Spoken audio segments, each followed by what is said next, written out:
കേരള നിയമസഭാ പുസ്തകോത്സവത്തിൽ തമാശ മുഹൂർത്തങ്ങൾ ഓർത്തെടുത്ത നിയമസഭാ സാമാജികർ. സഭയിലെ കാൽ നൂറ്റാണ്ടെന്ന സെഷനിലാണ് നിയമസഭയിലെ രസകരമായ സംഭവങ്ങളും പ്രധാന നേതാക്കളുടെ രീതികളും സാമാജികർ പങ്കുവച്ചത്. KB. Ganesh Kumar, PJ. Joseph, Kovoor Kunjumon, മോൻ ജോസഫ് എന്നിവർ ചർച്ചകളിൽ പങ്കെടുത്തു. കെ.ബി. ഗണേഷ് കുമാർ, മുൻമന്ത്രി മുതിർന്ന നേതാവുമായ പി.ജെ. ജോസഫ് എം.എൽ.എമാരായ മോൻസ് ജോസഫ്, കോവൂർ കുഞ്ഞുമോൻ എന്നിവരാണ് ഓർമ്മകളിലേക്ക് യാത്ര നടത്തിയത്. 1970 ആദ്യമായി എം.എൽ.എ ആയി സഭയിലെത്തിയ ഓർമ്മ പങ്കുവെച്ച് പി.ജെ. ജോസഫ്. പഴയ ലെജിസ്ലേറ്റീവ് കോംപ്ലക്സിൽ അത് ഞങ്ങളെല്ലാം തുടങ്ങിയത്. അന്ന് 70 ഞാൻ ആദ്യമായി നിയമസഭയിലേക്ക് വരുന്നത്.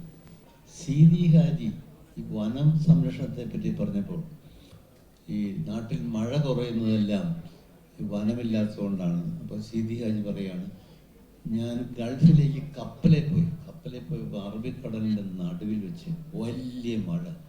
എന്താ വനമില്ലാതെ കടലിൽ മഴ? അപ്പം മഴയ്ക്ക് വനമില്ല അത്യാവശ്യമാണ് എന്നുള്ള തമാശ.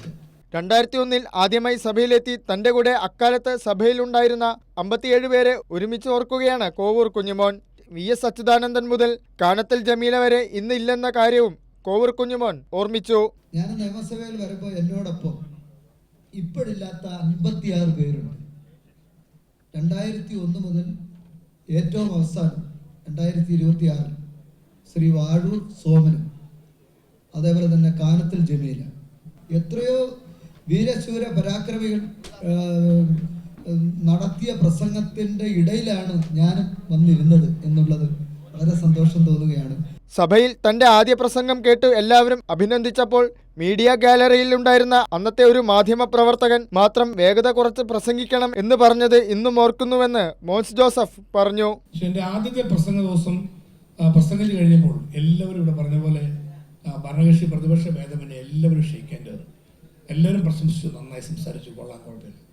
പക്ഷെ ഒരാൾ മാത്രം എന്നോട് പറഞ്ഞു, ആ പ്രസംഗത്തിൽ മോൻസിന്റെ സ്പീഡ് കൂടിപ്പോയി, ഇത്രയും സ്പീഡിൽ പ്രസംഗിക്കരുത്, പൊതുയോഗത്തിൽ പ്രസംഗിക്കുന്ന ആ രീതി കുഴപ്പമില്ല, പക്ഷേ നമ്മുടെ നിയമസഭയ്ക്കകത്ത് പറയുമ്പോൾ നിർത്തി.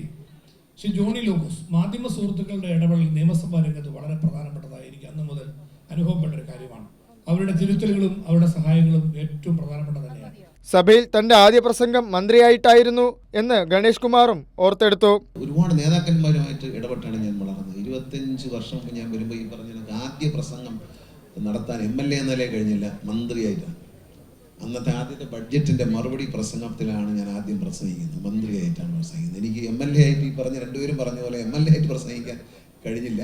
നിയമസഭാ പുസ്തകോത്സവത്തിലെ സൗഹൃദം തുളുമ്പുന്ന സംഭാഷണവുമായി പാനൽ ചർച്ച മാറി. കൈരളി ന്യൂസ്, തിരുവനന്തപുരം.